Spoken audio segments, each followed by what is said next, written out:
Clip number 137۔ اس clip میں آپ قرآن پاک کی سورہ آل عمران کی آیت نمبر 117 سے 119 کی تلاوت، ترجمہ قرآن اور تفسیر قرآن صراط الجنان سنیں گے۔ بسم اللہ الرحمن الرحیم۔ ترجمہ، اللہ کے نام سے شروع جو نہایت مہربان رحمت والا ہے۔ مثل ما ينفقون في هذه الحياة الدنيا كمثل ريح فيها صر أصابت حرث قوم ظلموا أنفسهم فأهلكته وما ظلمهم الله ولكن أنفسهم يظلمون۔ ترجمہ، اس دنیاوی زندگی میں جو خرچ کرتے ہیں اس کی مثال اس ہوا جیسی ہے جس میں شدید ٹھنڈ ہو۔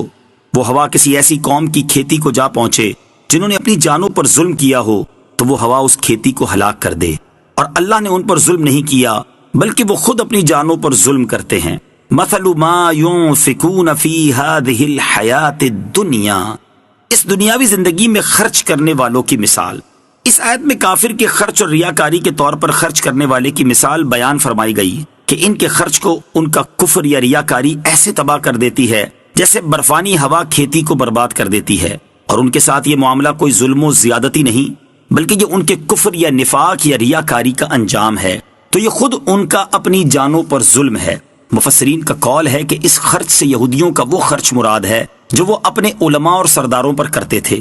وہ خرچہ بے فائدہ ہے، اس کا انہیں کوئی ثواب نہ ملے گا۔ ایک قول یہ ہے کہ یہاں اس سے کفار کے تمام صدقات مراد ہیں کہ ان کا کوئی ثواب نہیں اور وہ صدقات ضائع ہیں، اور ایک قول یہ ہے کہ یہاں ریاکار کا خرچ کرنا مراد ہے، کیونکہ اس کا خرچ کرنا یا دنیاوی نفع کے لیے ہوگا یا آخرت کے نفع کے لیے۔ اگر صرف دنیاوی نفع کے لیے ہو تو آخرت میں اس سے کیا فائدہ، اور ریاکار کو تو آخرت اور رضا الہی مقصود ہی نہیں ہوتی بلکہ اس کا عمل تو دکھاوے اور نمائش کے لیے ہوتا ہے۔ ایسے عمل کا آخرت میں کیا نفع ہوگا جبکہ کافر کے تمام اعمال برباد ہیں۔ وہ اگرچہ آخرت کی نیت سے بھی خرچ کرے تو نفع نہیں پا سکتا۔ ان لوگوں کے لیے وہ مثال بالکل مطابق ہے جو اس آیت میں ذکر فرمائی جا رہی ہے۔ یا ایہا الذین آمنوا لا تتخذوا بطانة من دونکم لا یألونکم خبالا ودوا ما عنتم قد بدت البغضاء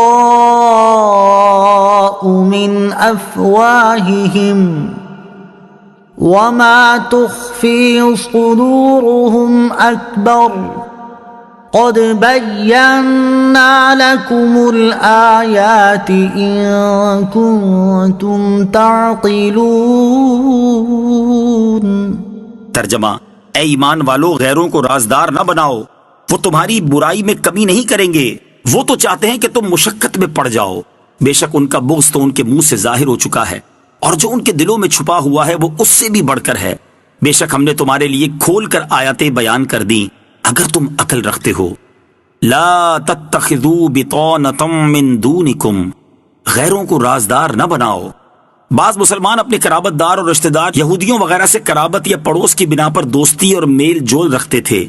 ان کے متعلق یہ آیت کریمہ اتری۔ ہا انتم اولائی تحبونہم ولا يحبونکم وتؤمنون بالکتاب کلہ وَإِذَا لَقُوكُمْ قَالُوا آمَنَّا وَإِذَا خَلَوْا عَضُّوا عَلَيْكُمُ الْأَنَامِلَ مِنَ الْغَيْظِ قُلْ مُوتُوا بِغَيْظِكُمْ إِنَّ اللَّهَ عَلِيمٌ بِذَاتِ الصُّدُورِ۔ ترجمہ، خبردار یہ تم ہی ہو جو انہیں چاہتے ہو اور وہ تمہیں پسند نہیں کرتے، حالانکہ تم تمام کتابوں پر ایمان رکھتے ہو، اور جب وہ تم سے ملتے ہیں تو کہتے ہیں ہم ایمان لا چکے ہیں، اور جب تنہائی میں ہوتے ہیں تو غصے کے مارے تم پر انگلیاں چباتے ہیں۔ اے حبیب تم فرما دو اپنے غصے میں مر جاؤ بے شک اللہ دلوں کی بات خوب جانتا ہے. تحبونہم ولا یحبونکم، تم انہیں چاہتے ہو اور وہ تمہیں پسند نہیں کرتے. ارشاد فرمایا گیا کہ اے مسلمانوں، یہ صرف تم ہو جو رشتہ داری اور دوستی وغیرہ تعلقات کی بنا پر ان سے محبت کرتے ہو، جبکہ وہ تمہیں پسند نہیں کرتے اور دینی مخالفت کی بنا پر تم سے دشمنی رکھتے ہیں. حالانکہ تم قرآن پر بھی ایمان رکھتے ہو اور ان کی کتابوں پر بھی، لیکن وہ تمہاری کتاب پر ایمان نہیں رکھتے. تو جب وہ اپنے کفر میں اتنے پختہ ہیں تو تم اپنے ایمان میں پختہ کیوں نہیں ہوتے؟ اور ان میں سے جو منافقین ہیں ان کا حال یہ ہے کہ جب وہ تم سے ملتے ہیں تو کہتے ہیں کہ ہم ایمان لا چکے ہیں، اور جب تنہائی میں ہوتے ہیں تو غصے کے مارے تم پر انگلیاں چباتے ہیں. جب ان کا یہ حال ہے تو اے مسلمانوں، تم ان سے بچو. ان کے اس غیظ و غضب پر اے حبیب صلی اللہ تعالی علیہ وسلم آپ ان سے فرما دیں کہ تم مرتے دم تک اپنے غصے پر قائم رہو اور اس جلن میں جلتے رہو، لیکن یاد رکھو کہ اس وجہ سے اسلام اور مسلمانوں کا کچھ نہیں بگڑے گا. البتہ تمہارے لیے یہ غصہ عذاب کا باعث بن جائے گا، کیونکہ تمہاری یہ قلبی حالت اللہ تعالیٰ کو معلوم ہے جو دلوں کی باتیں بھی جانتا ہے.